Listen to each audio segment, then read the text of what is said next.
नमस्ते दोस्तों। तो कैसे हैं आप लोग? आई होप सब बढ़िया होंगे। तो मैं आज आपके लिए लेके आया हूँ नोबेल पुरस्कार के विजेता 2020 साल। तो जैसे ही मैं जब कंटेंट आपके लिए बना रहा था तो उसी समय नोबेल पुरस्कार मैंने फिजिक्स का देखा।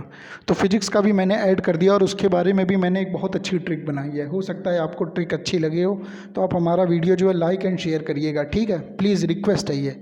और शुरू करते हैं। देखिए, नोबेल पुरस्कार के बारे में जानने से पहले उसकी इतिहास के बारे में देखते हैं। देखिए, अल्फ्रेड नोबेल जिनका जन्म 1833 को हुआ था, 21 अक्टूबर के दिन, 2 अक्टूबर से 19 दिन बाद हुआ था, यानी गांधी जी के जन्मदिन के 19 दिन बाद इनका जन्मदिन हुआ था, 21 अक्टूबर को।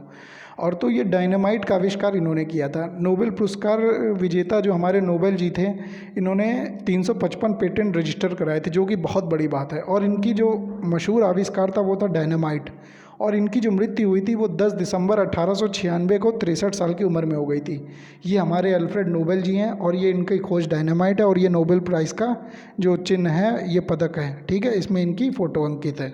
बाकी नेक्स्ट देखते हैं। देखिए, स्वीडन के स्टॉकहोम शहर में साल 2020 का मेडिसिन के क्षेत्र में नोबेल पुरस्कार का ऐलान किया गया है। यह पुरस्कार हार्वे अल्टर, माइकल हागटन और चार्ल्स राइस को संयुक्त रूप से दिया गया है। तो ये हेपेटाइटिस सी वायरस की खोज के लिए दिया गया है। तो ये हेपेटाइटिस सी आपको याद रखना है, बाकी आपको अपने आप तीनों के नाम याद हो जाएंगे। तो हेपेटाइटिस सी से देखिए हार्वे अल्टर। तो हेपेटाइटिस मतलब बीमारी हो जाती, लीवर में दिक्कत करती, तो लोगों का मतलब दिमाग भी नहीं काम करता, अल्टर हो जाती है, तो ये हार्वे अल्टर हो गया। और हॉगटाउन यानी पेचिस हो जाती, हॉग हॉग से याद कर लीजिएगा, यानी पॉटी टाइप का हो गया हॉगटन। तो आप यहाँ से ये नाम याद कर लीजिए। माफ़ करिएगा, अब ये याद कराने का तरीका है, वैसे ये बहुत ही प्रतिष्ठित वैज्ञानिक हैं। अब देखिए चार्ल्स राइस। देखिए, राइस खाने से क्या होता है, लीवर में इफेक्ट पड़ता है, ये आप तरीका याद रखिए। तो चार्ल्स राइस हो गया, ठीक है? तो इन्होंने हेपेटाइटिस सी की खोज करी थी, ठीक है? और बाकी ये हैं तीनों वैज्ञानिक। देखिए, इस बार कोरोना वायरस की वजह से क्या हुआ है, ये फिजिकल मीटिंग नहीं हुई है, ये वीडियो को कॉन्फ्रेंसिंग के द्वारा पूरा ये नोबेल पुरस्कार आयोजित हुआ है, ठीक है? चलिए नेक्स्ट प्रश्न देखते हैं, नेक्स्ट देखते हैं, नेक्स्ट स्लाइड में क्या है। पहले देखिए, हेपेटाइटिस ए और हेपेटाइटिस बी की ही पहचान हुई थी। हेपेटाइटिस ए और हेपेटाइटिस बी में क्या होता है, ये रक्त से, रक्त जनित मामले के से हमेशा से ही स्पष्ट रहे।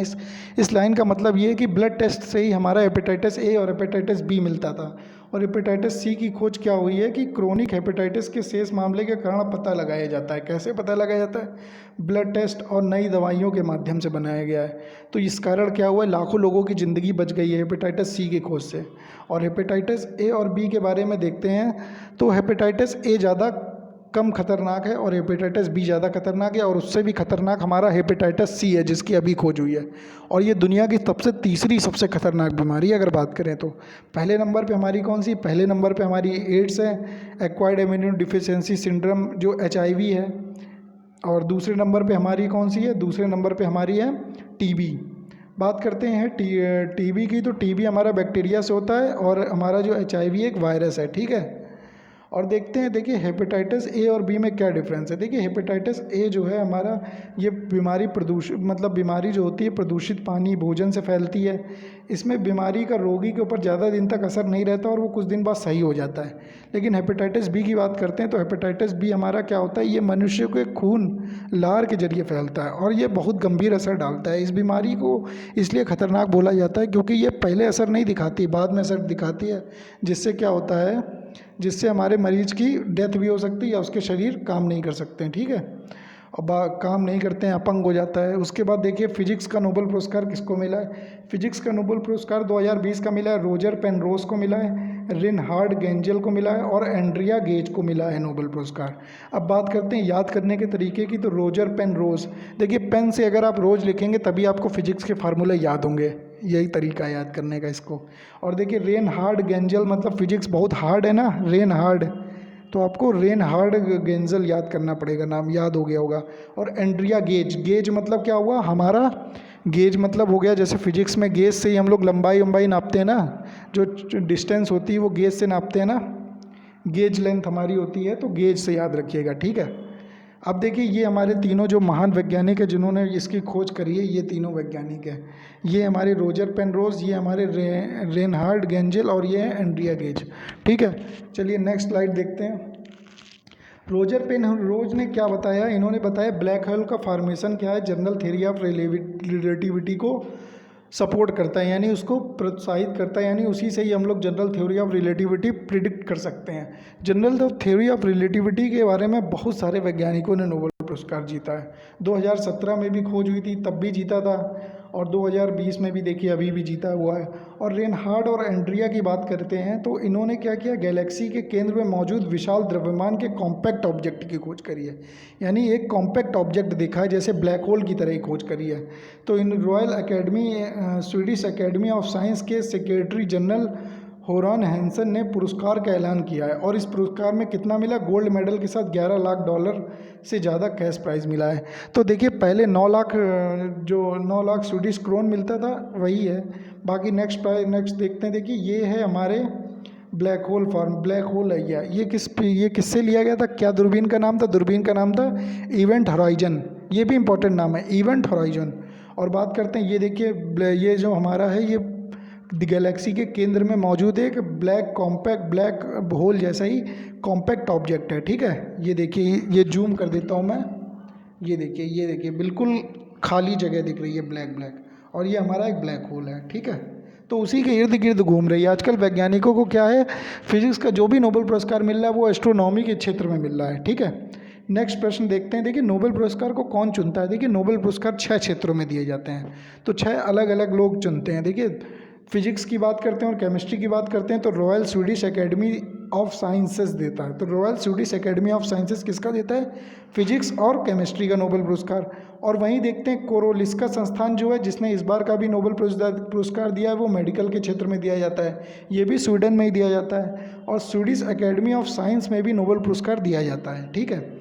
और देखते हैं, देखिए नॉर्वेजियन संसद जो है वो 5 व्यक्तियों की समिति द्वारा नोबेल पुरस्कार देती है। तो एक ही जो है नॉर्वे जो है वो नॉर्वे की राजधानी ओस्लो में हमारा ये पुरस्कार दिया जाता है, शांति का नोबेल पुरस्कार। शांति के नोबेल पुरस्कार के लिए इस बार डोनाल्ड ट्रंप भी वेटिंग लिस्ट में है।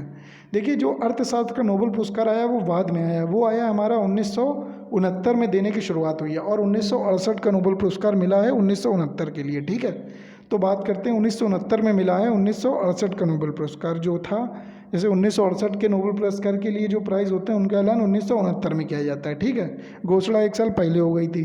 बाकी देखिए 6 क्षेत्रों में दिया जाता है, ठीक है। 6 क्षेत्र आपको याद हो गए।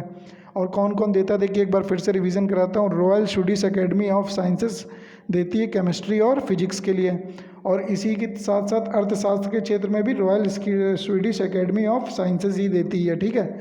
और बात करते हैं कोलिक्सा संस्थान जो कोरोना वायरस से मिलता जुलता नाम है, वो मेडिकल के क्षेत्र में देती है। और स्वीडिश एकेडमी जो है वो साहित्य के क्षेत्र में देती है, और जो नॉर्वे है सबसे अलग वो देता है हमारा नोबेल शांति पुरस्कार। देखिए नॉर्वे में एक घोषणा होती है, बाकी सबका स्वीडन में होता है। शांति पुरस्कार की घोषणा केवल नॉर्वे में होती है, जो कि ओस्लो में है, नॉर्वे के राजा के द्वारा पहले होती थी। नोबेल पुरस्कार विजेता को कितना इनाम मिलता है 2017 में देखते हैं। देखिए 9 मिलियन स्वीडिश क्रोनर मिले थे, ठीक है। और 1901 में कितना मिला था, 1,50,782 स्वीडिश क्रोनर। तो ये 90 लाख हो गया है, 1.5 लाख से बढ़ के, ठीक है, अप्रॉक्सीमेट देखें तो। और यह पुरस्कार राशि हर साल बदलती रहती है। देखिए इस बार देखिए अगर इसको इंडियन रुपए में बात करें तो ये 7,40,69,442 रुपये हो जाते हैं, ठीक है। ये देखिए, बाकी देखते हैं नेक्स्ट।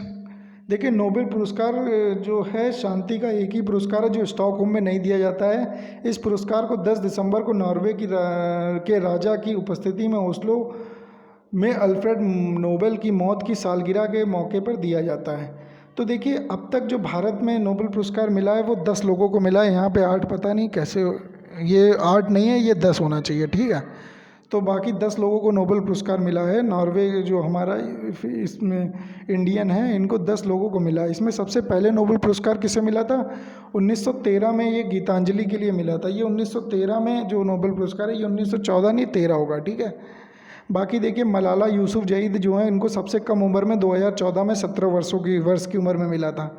और 2007 में देखिए 90 साल की उम्र में एक फिजिक्स अमेरिका के जो थे, इनको अर्थशास्त्र के क्षेत्र में नोबेल पुरस्कार मिला था। इनका नाम था लियोनिद हार्विज।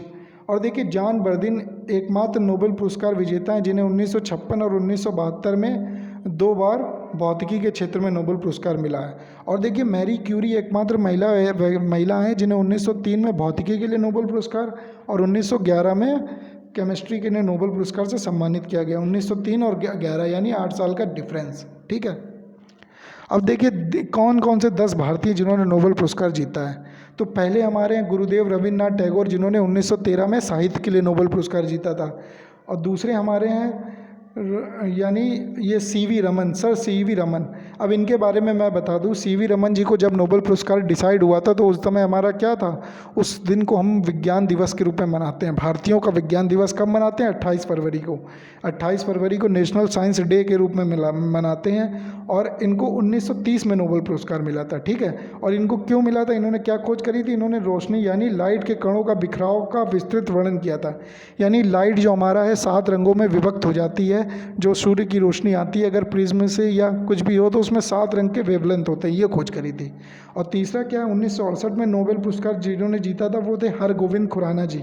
इन्होंने इलेक्ट्रॉन पे काम किया था और जेनेटिक कोड और प्रोटीन सिंथेसिस की भूमिका के लिए इन्हें नोबेल पुरस्कार मिला था। हरगोविंद खुराना जी को जेनेटिक कोड के लिए मिला था। ठीक है, और बात करते हैं नेक्स्ट मदर टेरेसा। देखिए मदर टेरेसा का जन्म देखिए उनके बारे में देख लें। पहले मैसिडोनिया में हुआ था और उनके माता पिता कहाँ के थे? अल्बानिया के थे। कलकत्ता वो आके रहने लगी थी और सेवा करती थी लोगों की। तो मिशनरीज ऑफ चैरिटी की भी स्थापना करी और अनाथ बुजुर्गों, रोगियों और गरीबों की मदद करती थी। और इनके कामों को सराहा गया और इन्हें साल 1979 में नोबेल पुरस्कार से सम्मानित किया गया। 1979 और हरगोविंद खुराना जी को 1968 यानी 11 साल बाद। और 1914 में उनको मिला था रविन्द्रनाथ टैगोर जी को, 1930 में सीवी रमन जी को मिला था। और बात करते हैं आगे तो 1983 में एस चंद्रशेखर को भौतिकी के लिए रोशन नोबेल पुरस्कार मिला था। तो चंद्रशेखर जी को भौतिक के लिए मिला था। इन्होंने सितारों के विकास और संरचना पर अपने विचार रखे थे, इसलिए मिला था।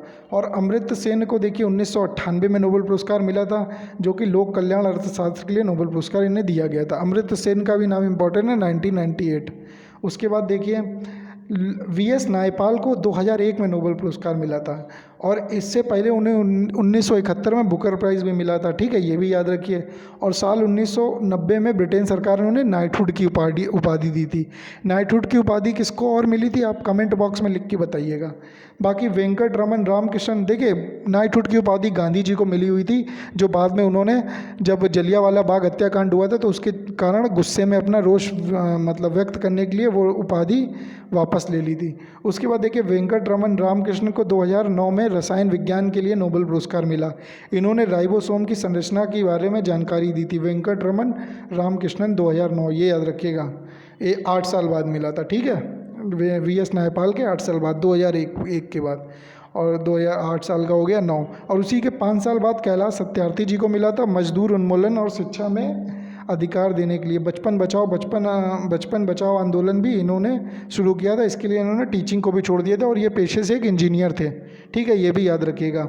और बाकी बात करते हैं अभिजीत बनर्जी को 10वां नोबेल पुरस्कार मिला था। इन्हें गरीबी हटाने की दिशा में काम करने के लिए नोबेल पुरस्कार मिला था और ये इसके साथ साथ ये इनकी पत्नी को भी मिला था।